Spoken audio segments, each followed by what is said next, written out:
Misalnya kita di sini belajar satu ilmu, ada satu ilmu yang kita diajarkan oleh guru-guru kita.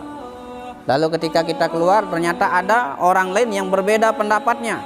Maka tadi saya katakan jangan langsung mengecap orang itu sebagai orang yang sesat. Oh, ini tidak sama kayak yang diajarkan guru saya, sesat berarti ini.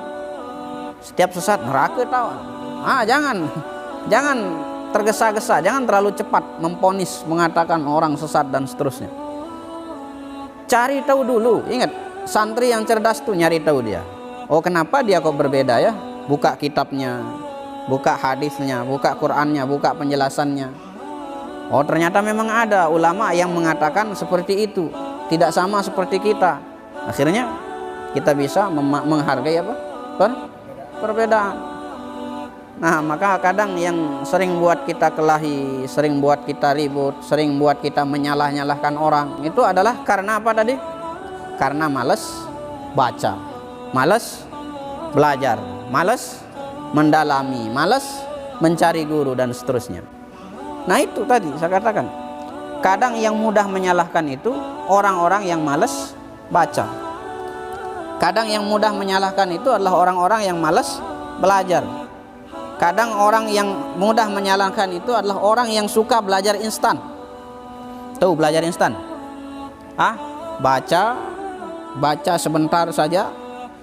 Oh, begitu. Lalu kemudian ceramah dengan modal baca sebentar. Modalnya bisa baca, modalnya cepat hafal tanpa mendalami ilmu itu yang digunakan sebagai modal untuk berbicara di hadapan orang, menyalah-nyalahkan orang dan seterusnya. Ya. Nah, makanya tadi saya bilang sama kalian, bekali diri kalian pertama dengan sekarang ketika jadi santri ini, banyak belajar, banyak hafal, ya, kaji ilmunya, banyak-banyak bertanya. Sehingga nanti ketika keluar dari pondok tidak mudah menyalah-nyalahkan orang.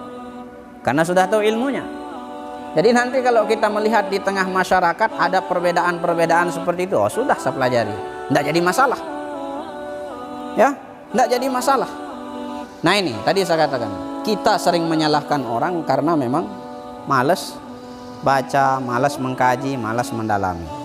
Nah, maka nanti santri-santri yang hebat, ya, kalau Anda melihat misalnya perbedaan-perbedaan di tengah masyarakat, maka tidak langsung mengatakan ini salah, ini sesat, ini dhalalah, ini bid'ah, ini tidak ada dalilnya, ini neraka, ini tidak ada. Ya, tetapi langsung mengkaji, mencari tahu, mendalami dan seterusnya. Jelas ya? Nah, kemudian tadi juga saya sampaikan ilmu-ilmu yang kita dapatkan, ya, ilmu-ilmu yang kita dapatkan, yang kita pahami, punya apa? Metode untuk menyampaikannya. Jadi benar ilmu-ilmu yang kita pelajari misalnya, tetapi ketika kita menyampaikan, ya tadi jangan metodenya langsung apa? Langsung menyalahkan. Nah, kalau metode kita menyampaikan ilmu langsung menyalahkan amalan seseorang, maka itu alamatnya tidak akan diterima dakwah yang seperti itu. Tapi mulailah dengan menyemangati. Alhamdulillah bapak-bapak sekarang hadir di majelis ini sesuatu yang luar biasa. Tapi kalau misalnya tadi ada saya lihat bapak yang ini gerakannya begitu, sesat itu, salah itu, orang akan marah. Kalau langsung menyalahkan seperti itu. Tapi coba mulai dari memberikan semangat dulu, berikan dia semangat, ya. Alhamdulillah bapak ini masya Allah luar biasa, saya lihat tadi berada di saf belakang imam, saf pertama. Orang yang duduk di saf pertama itu kata Rasul SAW adalah saf yang paling afdal. Nah, ini bapak ini alhamdulillah berada di saf pertama. Begitu caranya, disemangati dulu, jangan langsung kayak tadi. Jadi dakwah itu punya metode, adik-adik sekalian. Punya apa? Punya metode. Jadi kalau kita menyampaikan ilmu berdakwah di tengah masyarakat, sampaikan dengan bil hikmati wal mau'izatil hasanah.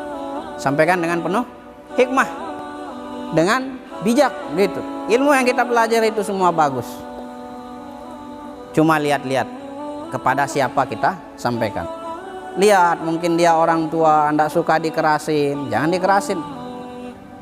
Ini kadang berdakwah menggebu-gebu, kemudian tidak dilihat, sudah menggebu-gebu, menyalahkan lagi. Tidak tahu lagi jamaahnya ngantuk. Jamaahnya ngantuk, dia menggebu-gebu. sambil menyalahkan, oh semakin panas ya. Nah ini jadi perlu cara atau apa metode kalau kita berdakwah.